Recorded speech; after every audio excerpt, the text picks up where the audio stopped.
नमस्कार दोस्तों, the exam hacker channel में आपका स्वागत है। दोस्तों, आज का प्रश्न हम लोग देख लेते हैं जो एथिक्स के पेपर में हम लोग डिस्कस करने वाले हैं। आज का प्रश्न है दोस्तों, what is the philosophical basis of probity in governance, discuss critically. प्रशासन में सत्यनिष्ठा का दार्शनिक आधार क्या है, आलोचनात्मक विवेचना कीजिए। ये प्रश्न दोस्तों यूपीपीसीएस मेंस जनरल स्टडी 4 2019 में पूछा गया था, जो 8 नंबर का क्वेश्चन था। तो इस प्रश्न में आपसे पूछा है कि जो प्रोबिटी है यानी प्रशासन में सत्यनिष्ठा है, प्रोबिटी है, उसका दार्शनिक आधार क्या है, उसका आलोचनात्मक विवेचना कीजिए। यहाँ पे दोस्तों आलोचनात्मक में आपको कुछ अच्छाइयाँ भी बतानी है प्रोबिटी की और कुछ बुराइयाँ भी बतानी है कि प्रोबिटी जो प्रशासन में क्या, क्यों, उसका दार्शनिक आधार क्या है, यानी कि क्यों प्रोबिटी अच्छी है प्रशासन में या क्यों बुरी है, यानी दोनों ही पहलू यहाँ पे आपको रखना है, आलोचनात्मक विवेचना करना है। तो दोस्तों प्रोबिटी क्या होती है ये आपको पता होनी चाहिए। इससे पहले प्रोबिटी से जानने से पहले कुछ जो बेसिक चीज़ें हैं वो भी आपको पता होनी चाहिए। तो देख लेते हैं प्रोबिटी क्या होती है। तो प्रोबिटी से पहले दोस्तों, जैसे कोई भी एक ह्यूमन है, उनके बहुत सारे बिलीफ सिस्टम होते हैं, यानी बहुत सारे विश्वास या विचारधाराएं होती है। कुछ लोग, जैसे मान लो एक ह्यूमन है, उसकी विचारधारा होगी कि वो मनी की ज़्यादा वैल्यू करेगा, और हो सकता है होनेस्टी की वैल्यू करे। उनके पास डिग्निटी की भी एक बिलीफ सिस्टम होंगे, या फैमिली वेलफेयर होगा। फैमिली आप बोल सकते हो, फैमिली की हेल्थ की ज़्यादा वो वैल्यूज देता होगा, या अपनी हेल्थ पे ज़्यादा वैल्यूज देता होगा, या कुछ देश कंट्रीज़ की वेलफेयर की बात कर रहा होगा। ठीक है, तो ये सारे उनके बिलीफ सिस्टम होते हैं। और इन बिलीफ सिस्टम में कुछ जो बिलीफ होते हैं वो क्या होते हैं, इम्पोर्टेंट होते हैं, बहुत ही महत्वपूर्ण होते हैं, और उसको वो कंप्रोमाइज़ नहीं करना चाहता है। उसको बोलते हैं वैल्यूज़। जैसे मान लो एक इंडिविजुअल है, उनके बहुत सारे बिलीफ हैं, जैसे मान लो मनी कमाना हो गया, और हेल्थ अच्छा रखना हो गया, या डिग्निटी हो गया, ऑनेस्टी हो गया। लेकिन ये सारे जो बिलीफ हैं वो सारे इम्पोर्टेंट नहीं है। कुछ क्या है, कुछ को तो कंप्रोमाइज़ कर लेगा। जैसे मान लो हो सकता है हेल्थ अपना ध्यान रखने के लिए मनी को कंप्रोमाइज़ कर ले, मनी पैसे ज़्यादा कमाने पर ध्यान न दे, तो यहाँ पे मनी को कंप्रोमाइज़ कर रहा है, इसका मतलब मनी उसके लिए वैल्यूएबल नहीं है, तो यहाँ पे हेल्थ वैल्यूएबल है। तो इस तरह से कुछ जो बिलीफ होते हैं इंडिविजुअल का वो वैल्यूएबल होते हैं, उसको बोलते हैं वैल्यूज़। ठीक है, तो अभी आपको पता चल गया वैल्यूज़ क्या होते हैं। फिर देखो कुछ जो गुड वैल्यूज़ होते हैं, गुड वैल्यूज़ के कलेक्शन को मोरल वैल्यूज़ बोलते हैं। ये मोरल प्रिंसिपल भी इसी को बोलते हैं।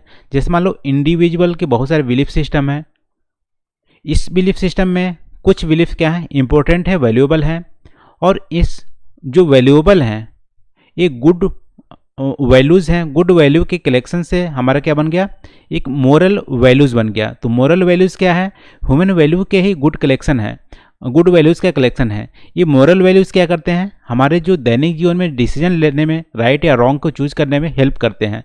तो गुड ह्यूमन वैल्यूज़ को मोरल वैल्यूज़ बोलते हैं। ठीक है, अभी हम लोग मोरल वैल्यूज़ समझ में आए। अब देखो प्रोबिटी क्या होती है, हैविंग और बीइंग स्ट्रॉन्ग मोरल प्रिंसिपल या वैल्यूज़ इन एक्शन। अभी देखो फिर से रिलेट करते हैं। हमारे पास बिलीफ सिस्टम है, बहुत सारे बिलीफ हैं, उसमें से कुछ बिलीफ क्या है, इम्पोर्टेंट है, यानी कि वैल्यूएबल हैं, तो वैल्यू निकल के आई। और कुछ सारे वैल्यूज़ क्या है, गुड नहीं है, लेकिन कुछ वैल्यूज़ गुड हैं, तो गुड वैल्यूज़ के कलेक्शन को मोरल वैल्यूज़ बोलते हैं। अब देखो मोरल वैल्यूज़, अभी हम लोग पहुंच गए कि हर इंडिविजुअल में मोरल वैल्यूज़ होते हैं, और वो मोरल प्रिंसिपल भी उसको बोलते हैं। ये क्या करती हैं, इंडिविजुअल के डिसीजन मेकिंग या राइट और रॉन्ग में ये हेल्प करते हैं मोरल वैल्यूज़। अब देखो प्रोबिटी क्या होती है, having and being strong moral principle. यदि किसी इंडिविजुअल के पास गुड मोरल वैल्यूज़ हैं और उसको स्ट्रांगली वो अपनी एक्शन में लाता है, तो उसको बोलते हैं प्रोबिटी, सत्यनिष्ठा। ठीक है, तो सत्यनिष्ठा क्या है, सत्यनिष्ठा है हैविंग और being strong moral principle values in action. Action में स्ट्रॉन्ग मोरल प्रिंसिपल लाना ही प्रोबिटी कहलाता है। अब देखो अभी तो हमको पता चला कि इंडिविजुअल में प्रोबिटी क्या होंगी कि उसके पास जो मोरल वैल्यूज़ होंगे वो स्ट्रांग होंगे और एक्शन में लाएगा, यानी कि सारा काम अच्छा ही करेगा क्योंकि उसके पास स्ट्रांग मोरल सिस्टम है। अब देखो प्रोबेबिलिटी इन गवर्नेंस, इसका मतलब है स्ट्रांग मोरल वैल्यूज़। जैसे स्ट्रांग मोरल वैल्यूज में क्या होंगे, ऑनेस्टी होंगे, इंटीग्रिटी, इम्पार्शलिटी, डेमोक्रेसी, ये सब चीज़ें गवर्नेंस में लाना, प्रशासन में लाना ही कहलाती है प्रोबेबिलिटी इन गवर्नेंस। ठीक है, तो प्रशासन में अच्छी मोरल स्टैंडर्ड, जो मोरल वैल्यूज लाना ही प्रोबेबिलिटी इन गवर्नेंस कहलाती है। तो दोस्तों अभी आपको प्रोबेबिलिटी इन गवर्नेंस पता चल गया होगा कि प्रशासन में अच्छी मोरल स्टैंडर्ड लाना ही प्रोबेबिलिटी गवर्नेंस कहलाती है। अब इनका फिलोसफिकल बेसिस क्या है। अब देखो, यदि प्रशासन है, गवर्नेंस है, गवर्नेंस में यदि स्ट्रॉन्ग मोरल वैल्यूज़ नहीं होंगे तो प्रशासन कैसे चलेगा, सस्टेनेबल कैसे होगा। आपको पता होगा कि जो इंडिया है, इंडिया में बहुत सारी डाइवर्सिटी है। डाइवर्सिटी में आप देखोगे पॉलिटिकली भी डिफरेंट है, कम्युनिटी में बहुत सारी डाइवर्सिटी मिलती है, कल्चरली बहुत सारी डाइवर्सिटी मिलती है। अब इनको गवर्न करने के लिए यदि स्ट्रॉन्ग मोरल प्रिंसिपल नहीं होंगी, सत्यनिष्ठा नहीं होंगी, प्रोबिटी नहीं होंगी, तो गवर्नेंस करना बहुत ही कठिन हो जाएगा। तो फिलोसफिकल बेसिस में आप देख सकते हो कि प्रोबिटी इन गवर्नेंस क्या होती है, गुड गवर्नेंस के लिए की है। प्रोबिटी नहीं होंगी तो गुड गवर्नेंस नहीं होंगी और अकाउंटेबिलिटी, ट्रांसपेरेंसी नहीं आएंगी गवर्नेंस में। और गवर्नेंस प्रोबिटी होने के चलते गवर्नेंस में क्या होती है, इक्वलिटी ऑफ लॉ आती है। लॉ एक समान है, सारे कम्युनिटी के लिए एक इक्वली हैं। ये तब आएगी जब प्रोबिटी होगी गवर्नेंस में। ठीक है, इसके अलावा आप देख सकते हो कि इंपॉर्टेंस क्या है। प्रोबिटी इन गवर्नेंस क्या करती है, देखो स्ट्रॉन्ग मोरल प्रिंसिपल होंगे, तो स्ट्रॉन्ग मोरल प्रिंसिपल होंगे तो अनइथिकल एक्शन नहीं होगा, अनइथिकल प्रैक्टिस नहीं होगा, जैसे नेपोटिज्म, फ्रॉड, क्रिमिनलाइजेशन, करप्शन, ये नहीं होंगी यदि प्रोबिटी इन गवर्नेंस होंगी, स्ट्रॉन्ग मोरल प्रिंसिपल होंगे तो। अब देखो फिर प्रोबिटी क्या करेगी, इंश्योर करेगी, पब्लिक इंटरेस्ट को इंश्योर करेगी। और एक उसके बाद क्या करेगी, इम्प्लीमेंटेशन ऑफ पॉलिसी बहुत ही इफेक्टिव होगा। ठीक है, और ये इंश्योर क्या करेंगे, need of all section of society, सारे सोसाइटी की जो नीड्स है उसको फुलफिल करेंगे। किसी एक पर्टिकुलर जो सोसाइटीज़ है या कम्युनिटी है उसको पक्षपात नहीं करेगा। यहाँ पे पार्शलिटी नहीं लाएगा, इम्पार्शलिटी होगा, क्योंकि पार्शलिटी क्या है, एक गुड वैल्यूज़ नहीं है और इसको एक्शन में नहीं लाएगा। गुड वैल्यूज़ को एक्शन में लाना ही प्रोबिटी कहलाता है। ठीक है, तो ये इसका फिलोसफिकल बेसिस है प्रोबिटी इन गवर्नेंस का। अब यहाँ पे क्रिटिकली आपसे पूछा है कि आलोचनात्मक विवेचना कीजिए, तो कुछ तो आपको यहाँ पे इसके जो बैक पहलू हैं दूसरे साइड की हैं उसको भी बताना पड़ेगा। तो देखिए प्रोबिटी इन गवर्नेंस कभी कभी गड़बड़ भी हो जाती है, गलत भी हो जाती है। प्रोबिटी इन गवर्नेंस गड़बड़ कैसे हो जाएगी, जैसे मान लो आप महाभारत का स्टोरी आपको पता होगा, वहाँ पे पंचाली का चीर हनन हो रहा था, द्रौपदी का चीर हनन हो रहा था। तो उस समय आप देखोगे सारे अपने अपने वैल्यूज़, जैसे मान लो धृतराष्ट्र या युधिष्ठिर या भीष्म पितामह, द्रोणाचार्य, ये सब क्या थे, सब अपने अपने वैल्यूज़ पे ये क्या थे, होल्ड कर रहे थे, अपने अपने स्ट्रॉन्ग जो मॉरल प्रिंसिपल थे उस पर होल्डिंग थे।